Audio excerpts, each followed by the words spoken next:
Hello friends, welcome back to my channel. आप लोग सब कैसे हैं? आप सब लोगों को मेरे तरफ से छठ पूजा की बहुत बहुत शुभकामनाएं। और छठ पूजा जिसके घर में होती है वही जानते हैं कि छठ पूजा क्या होती है। मतलब छठ पूजा एक इमोशन है, आंखों में आंसू आ जाते हैं अगर आप छठ पूजा में अपने घर पे नहीं होते हैं। और आज मेरे साथ भी यही हुआ है। मैं छठ पूजा में किसी कारण से अपने घर नहीं जा पाई हूँ, तो मुझे इतना मतलब बुरा लग रहा था, इतना बुरा फील हो रहा था कि मैं आपको बता नहीं सकती हूँ। और मैं छठ पूजा बहुत इंजॉय करती हूँ, मैं छठ पूजा को बहुत मानती हूँ। तो मैं छठ पूजा में अपने घर नहीं जा पाई, तो मैं बोली चलो कोई बात नहीं, मैं यहीं से ही छठ पूजा, छठ माँ को याद करूँगी, यहीं से ही छठ माँ की पूजा करूँगी। तो छठ पूजा देखने के लिए मैं यहाँ पे बैंगलोर में ही कनकपुरा रोड पे एक जगह छठ पूजा होती है, और ये मेरा फर्स्ट एक्सपीरियंस है वहाँ पे। मैं आज से पहले वहाँ पे कभी नहीं गई हूँ, ये मेरा फर्स्ट है छठ पूजा यहाँ पे। तो मैं यहाँ पे छठ पूजा देखने के लिए गई हूँ। और आपको पता है छठ पूजा क्यों मनाते हैं? बहुत सारे लोगों को नहीं पता है यहाँ पे, साउथ के लोगों को, या बहुत सारे, ऐसा नहीं है कि सिर्फ साउथ के लोगों को, बहुत सारे लोगों को छठ पूजा क्या होती है नहीं पता है। तो मैं छठ पूजा के बारे में थोड़ा सा बताना चाहती हूँ। छठ पूजा जो है, छठ माँ जो है वो सूर्यदेव भगवान की बहन है। और छठ पूजा जो है ना वो महाकाल, महाभारत काल से जुड़ी हुई है। जहाँ पे भगवान राम और सीता, माँ सीता ने भी छठ पूजा की थी, द्रौपदी ने भी छठ पूजा की थी। और जो हम लोग षष्ठी मनाते हैं ना, जब बच्चे होते हैं तो हम लोग षष्ठी पूजा करते हैं, ये बात सबको पता होगी। तो ये कहीं ना कहीं सब एक दूसरे से जुड़े हुए हैं। अब ये जो है ये महाभारत काल से जुड़ी हुई है छठ पूजा।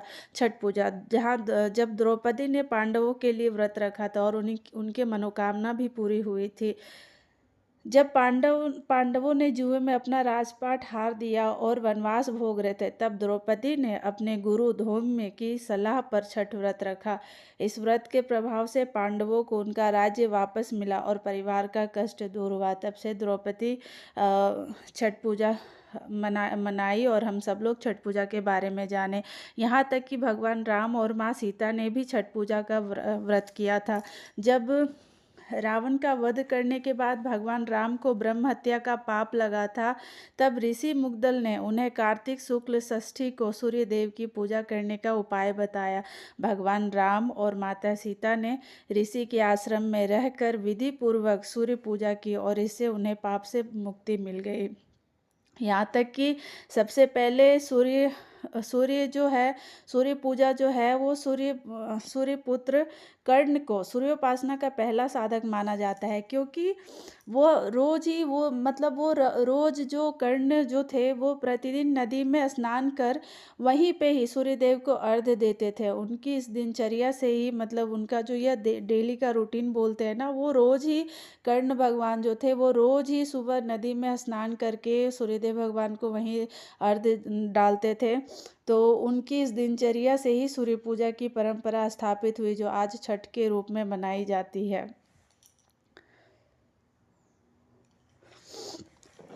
जैसा कि मैं पहले भी बता चुकी हूँ कि छठ मैया और सूर्यदेव भगवान आपस में, मतलब भाई बहन का रिश्ता है। और छठ छठी छठी मैया जो है छठे हिस्से में आती है। जैसे कि हम लोग किसी बच्चे का जन्म होता है तो हम लोग षष्ठी मनाते हैं ना, तो ये सब रिलेटेड है छठी छठी मैया से। और छठ छठ की पूजा जो है ना, छठ पूजा की जो महिमा है ना वो अनंत है। मैं बता नहीं सकती हूँ। मेरे घर में बहुत सालों से ये परंपरा मतलब चलती आ रही है। मेरी माँ छठ पूजा करती थी, अभी भी करती है, और अब भाभी भी कर रही है। और मेरी जो दीदी है वो उसने भी स्टार्ट किया है छठ पूजा के लिए। और छठ माँ मुझे भी इतनी ताकत दे, इतनी शक्ति दे कि मैं भी छठ पूजा कर सकूं। और छठ पूजा मतलब मैं बता नहीं सकती हूँ, मतलब इतना हम लोग एंजॉय करते हैं छठ पूजा में। और मैं जब यहाँ पे आई तो मुझे मतलब बिल्कुल भी बिलीव नहीं हुआ, मतलब यहाँ पे मुझे पहुंचने के बाद ये आप देख रहे हैं, मतलब चारों तरफ से घाट कितनी अच्छी से सजी हुई है और इतनी अच्छी फैसिलिटीज़ यहाँ पे सुविधाएं दी गई है कि मैं आपको बता नहीं सकती हूँ। हर चीज़ की सुविधाएं हैं और घाट इतने अच्छे से यहाँ पे सजे हुए हैं कि मैं कुछ समय के लिए मैं भूल गई हूँ कि मैं बैंगलोर में हूँ। मुझे लगा कि बिल्कुल मैं अपने साइड जैसे छठ पूजा मनाते हैं ना, बिल्कुल वैसे ही छठ पूजा की फीलिंग आ रही थी।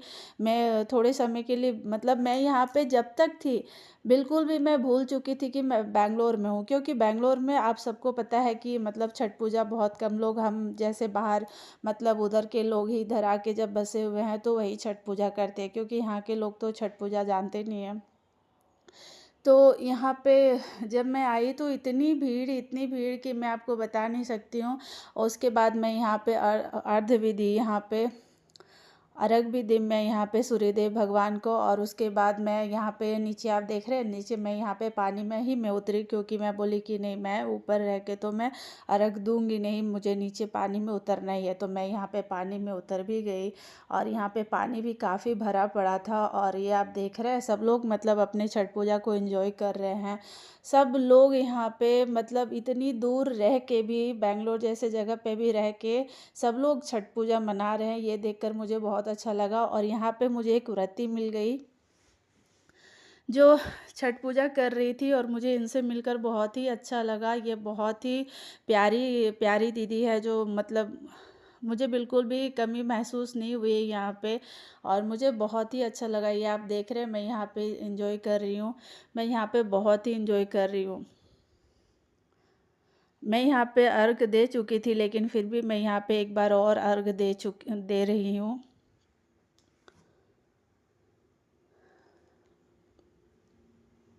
और मैं यहाँ पे मन में मना रही थी, क्योंकि हमारे में क्या होता है ना, सिंदूर लगाते हैं। तो मैं मन में मना रही थी कि हे छठी माँ, मैं इतनी दूर से आपके लिए आई हूँ छठी माँ, तो मतलब मेरी मांग कोई भर दे। मैं खुद से जाके मतलब किसी को बोलना मुझे ख़राब लगता है कि मतलब मुझे सिंदूर लगा दीजिए। और जब आप जैसे अपरिचित है ना, तो अपरिचित से बोलना मतलब मुझे पसंद नहीं है और अच्छा भी नहीं लगता है। लेकिन मन में मैं मना रही थी छठी माँ से कि हे छठी माँ, मैं इतनी दूर से आई हूँ तो मुझे खाली हाथ मत भेजिएगा प्लीज़। कोई मतलब कोई भी यहाँ पे दीदी या छठ व्रती जो भी कर रही है वो मेरी मांग यहाँ पे भर दे। और छठी माँ ने मेरी सुन ली। ये आप देख रहे हो, एक दीदी ने मेरी यहाँ पे मांग भर दी, मेरे बच्चों को टीका भी लगा दी, मैंने भी उनकी मांग भरी और मुझे यहाँ पे बहुत अच्छा लगा। और यहाँ पे आप देख रहे इतनी ज़्यादा भीड़ है, इतनी ज़्यादा भीड़ है कि मैं आपको बता नहीं सकती हूँ। लेकिन हाँ, इतनी ज़्यादा भी भीड़ नहीं है कि मतलब वो सफोकेशन होता है ना, वो सफोकेशन वाला बिल्कुल भी नहीं है। ये बहुत ही मैंने आपको इस जगह का नाम नहीं बताया ना, ये कनकपुरा रोड में the art of living international centre है, जिसके अंदर ये छठ पूजा मनाई जा रही है, जो कि श्री श्री रविशंकर जी गुरुदेव जी का है। और ये आश्रम बहुत ही बड़ा है और उन्होंने ये दिया है यहाँ पे छठ पूजा करने का। और ये छठ पूजा इतनी अच्छे से हो रही है, ये तो आप देख ही रहे हैं। छठ पूजा जो है 4 दिनों का पर्व होता है, 4 दिनों का फेस्टिवल होता है, जिसमें पहला दिन नहाय खाए होता है। और नहाय खाए के दिन व्रती जो होती है वो नदी तालाब जाती है, या कुछ लोग घर पे भी नहाते हैं। और स्नान करने के बाद क्या करते हैं, सूर्यदेव भगवान जी को जल ढालते हैं, छठ माँ से प्रार्थना करते हैं, संकल्प लेते हैं छठ व्रत करने का। और उसके उसके बाद फिर घर आकर चने की दाल हो गई, कद्दू की सब्ज़ी हो गई और अरवा चावल। और ये सारा खाना पित्तल के बर्तन पे बनता है और सेंधा नमक से बनता है, घी में बनता है। जो भी सब्ज़ी, कद्दू की सब्ज़ी बनती है, कद्दू यहाँ पे मस्ट होता है, मतलब हर दाल पे भी, जो चने की दाल जो बनाते हैं उसमें भी कद्दू डालते हैं। और यहाँ पे छोंका लगाते हैं घी से। और कद्दू की सब्ज़ी भी घी में ही बनती है, सेंधा नमक में ही बनती है। और दूसरे दिन जो होता है वो खरना होता है। खरने में क्या होता है कि आम की लकड़ियों को जलाकर जो अगर किसी के घर में लोहे का चूल्हा है तो वो उसमें बनाते हैं। और अगर जिनके घर में लोहे का चूल्हा नहीं है तो वो जो ईंटा होता है, ईंटा से ही चूल्हा बनाते हैं और ईंट से ही फिर वो खीर भी बनाते हैं आम की लकड़ी में ही, लेकिन बनाते हैं। तो यहाँ पे खरने के दिन में मेरे घर में चूल्हे का लोहा है तो उसी में ही बनता है, आम की लकड़ी में। और यहाँ पे प्रसाद भी जो है, जो खीर बनती है वो बिल्कुल ही प्योर दूध में, प्योर मिल्क में बनती है। वहाँ पे एक बूंद भी पानी नहीं होना चाहिए उस खीर में, क्योंकि ये छठ माँ के लिए बनता है। और उसमें कोई भी चीनी नहीं, कोई भी गुड़ नहीं, इसके अंदर कुछ भी नहीं होता है, सिर्फ दूध और अरवा चावल से ही खीर बनता है आम की लकड़ियों में। उसके बाद जो व्रती होते हैं वो माँ को यहाँ पे चढ़ाते हैं और उनसे मतलब ध्यान लगाते हैं। और ध्यान लगाने के बाद, पूजा अर्चना करने के बाद जो खीर चढ़ाते हैं, जो प्रसाद चढ़ाते हैं, उसी प्रसाद को ग्रहण करते हैं। और प्रसाद ग्रहण करते करते समय उनके कानों में थोड़ी सी भी आवाज़ नहीं जानी चाहिए। अगर उनके कानों में थोड़ी सी भी आवाज़ चली गई ना, तो फिर वो प्रसाद ग्रहण करना बंद कर देंगे। और फिर तीसरे दिन जो होता है वो पहला अर्घ होता है, पहला अर्घ होता है जो शाम को दिया जाता है, डूबते सूर्य को दिया जाता है। और डूबते सूर्य को यहाँ पे हम लोग अर्घ देते हैं, अर्घ चढ़ाते हैं। और इसमें आप दूध लेकर, आप प्योर गाय का दूध लेकर आप यहाँ पे सूर्य देव भगवान को हम लोग डूबते हुए सूर्य को अर्घ देते हैं।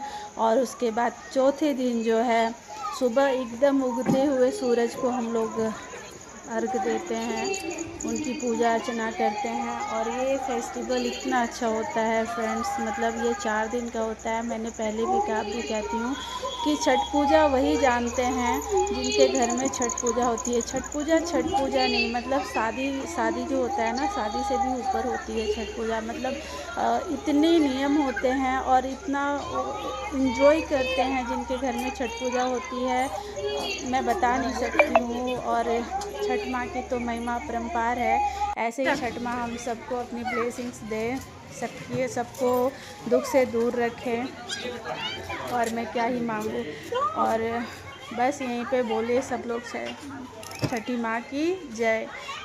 यहाँ पे आने के बाद इतना अच्छा फ़ील हो रहा था, इतनी पॉजिटिव फ़ील हो रही थी ना फ्रेंड्स, मैं बता नहीं सकती हूँ। मतलब एकदम छठ पूजा की फीलिंग्स आ रही थी, लग ही नहीं रहा था कि मैं अपने घर पे नहीं हूँ। मतलब इतने अच्छे से तरीके से सजाया हुआ था कि लग रहा था कि जैसे हमारे साइड नॉर्थ में कैसे सजाया जाता है, बिल्कुल वैसे ही सजाई गई थी। थोड़ी सी भी कमी कहीं भी नहीं थी, थोड़ी सी भी, मैं अगर बोले ना कि थोड़ी सी भी कमी नहीं थी। ये छठ पूजा की जो प्रिपरेशन है बहुत ही अच्छे से की हुई है। और